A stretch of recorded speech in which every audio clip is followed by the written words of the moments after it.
WSTP Clarksville.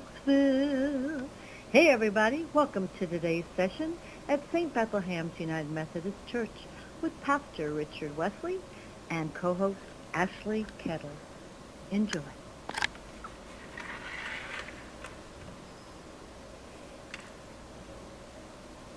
Okay, hey, hold, hey, okay, all right, okay, let's see, I got this,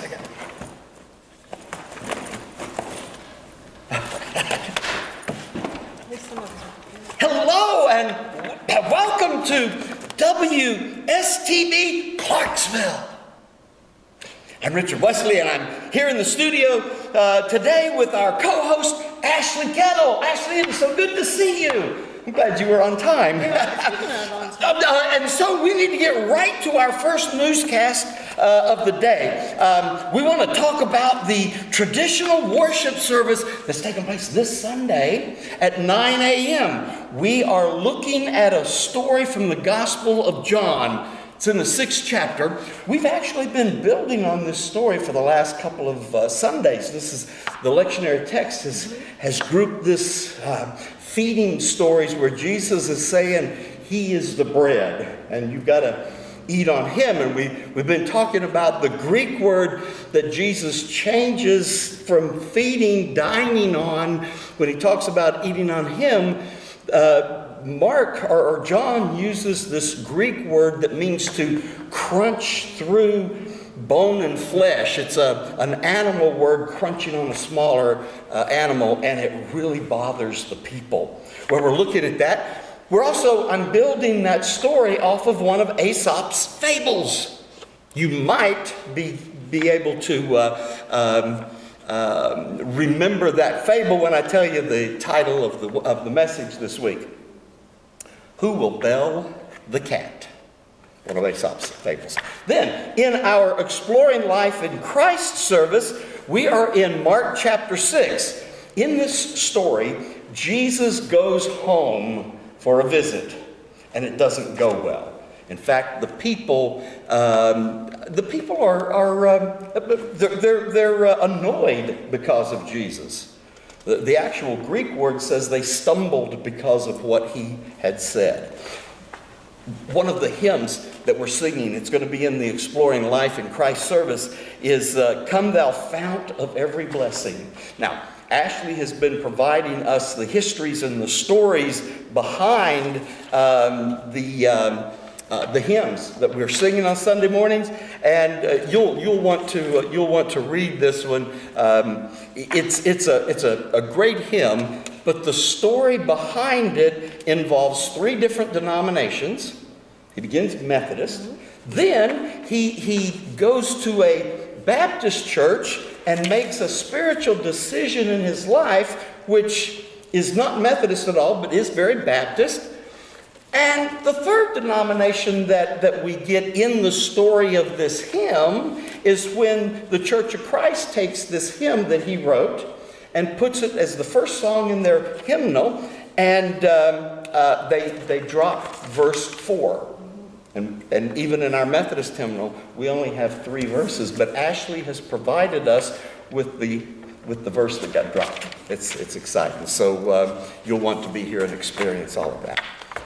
Now, we're at the time in our episode that we all look forward to. We want to hear Ashley's top 5. Before I started, I think you knocked my bun around there. Did you have it in my way when I came in? When you came rushing in, Yeah, my bun's a little you had it in my way when I came Apparently, through? I think Okay, so. well, you know. All right, today's top 5. What is today's top 5? Fascinating facts that you did not know you needed to know until now. Number 5. If you take any number, just a random number, double that number, add 6. Divide that by 2, then subtract your original number, you will always get the number 3. No. Yes, here we go. I did a random one number, 57. 57, okay. That was the first random number. And then remember, I asked you to throw me out a number when Yes. you're walking down the hallway? Yes. I think I said 868, wasn't it? What was it? 68, yes, and all of that equals 3. Don't believe me? There you go. Wow. Number 4, the word typewriter is the longest word that you can type on the keyboard on the very first line. Oh, wow, I didn't know that. Yeah, all the letters are right there on the top on the keyboard. So if I'm hunting and pecking on, they're all up there. They're all up there if you need to Cool. find the word typewriter. Cool. The Guinness Book of World Records. Do you remember that book? I do. It has a record. It holds the record for being the most stolen book from public libraries. Most stolen. Yes. Number 2. You know how, not so much anymore because we have the flat screen TVs, but if your TV would stop working, you'd go over there and smack it. Mm-hmm. I remember that. There is an actual term for that. Oh, really? Percussive maintenance. It means hitting an object until it works. An object. Yes. And number 1, it is impossible to say good I might without sounding Australian. Good I might. Good eye, Mike. Yes. And what I mean by that is good I might. Good I might. I mean, you cannot say it. Say it. Good eye, Mike. Yep. All right. Oh. There you go. Facts you didn't know you needed to know. I had no idea I needed to know all of those things. I'm glad I know them now.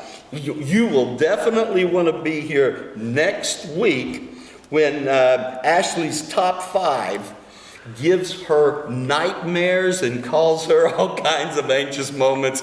In fact, I've experienced some of her anxiety in this top 5 event already.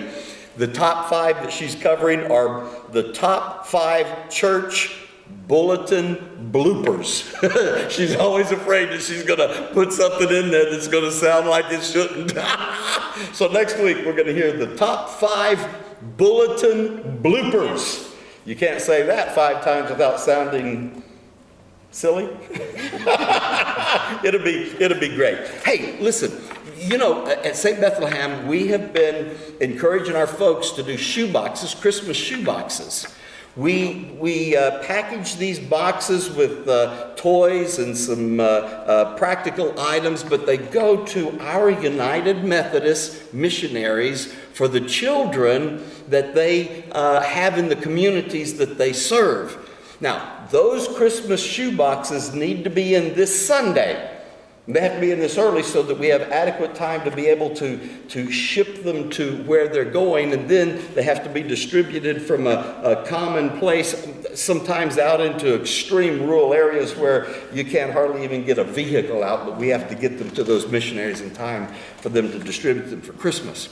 So we've got several boxes still out. I know my 2 boxes won't be, they're still out, and I'll finish packaging mine tomorrow, and they'll be in the church Sunday morning. But please remember to put your $5 shipping per box in the offering. Put it in a separate envelope, or you can put it in with your tithe, but put a separate check in it and make sure it's made out to St. Bethlehem United Methodist Church, or you can put cash, but clearly mark it that it's for the shoebox shipping. And if you didn't get a shoebox, but you want to participate in the ministry, go ahead and put in some money and mark it for shipping. And that way, if somebody forgets to put theirs in, that money will help cover it. And if we have more money than we need for shipping those boxes, we will take your donation and just convert it to our fuel program so it still goes to help children. So that's this week, and we appreciate all that you do to help us in those areas. Well, that concludes today's episode of WSTB Clarksville. We're so glad that you set aside this time to spend with us. We'll look forward to seeing you Sunday. Well, that concludes our episode. Say goodbye, Ashley. Goodbye, Ashley. Goodbye, Ashley. We'll see you next time. Goodbye, Ashley. Yeah, No, absolutely. Seriously, my buns. Did it fall down? It's not even in my center of my head That looks anymore. good. Yeah, but from the front, I bet you can't tell. Oh, yeah, there it is. Look at that. Sticking out your ear over there. Isn't that funny? Funny for you. Well, if you'd have been on time. Oh, that